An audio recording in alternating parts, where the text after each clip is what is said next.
The Outram River in St. Mary suddenly turned blood red recently.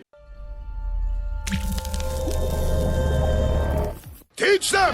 Always make sure the message reach them!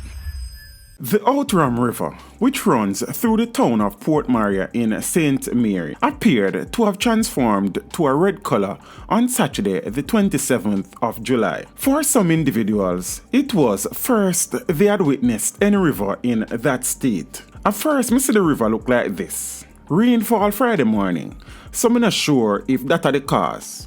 But first, me see it like this. A man who claimed to be a resident of Frontier in Port Maria indicated it looked like bloody was the response of another curious onlooker. Sign and wonder were the only words from a woman passing by. The Outram River, formerly the Port Maria River, or the Port Maria Western River, reaches the sea in the parish capital of Port Maria, and has in the past contributed to flooding in the town. Though there has been no scientific explanation for what might have triggered this occurrence, bodies of water turning red is no longer an unheard of phenomenon. A number of causes can turn massive waterways into the color of blood, as well as artificial reasons, including pollution or river tracing. Among the natural causes are erosion, red tide, increased salination, and a decrease in oxygen.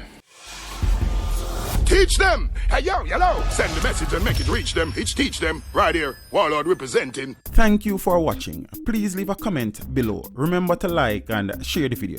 Don't forget to subscribe for more awesome content. Follow me on social media and check out the suggested videos on screen.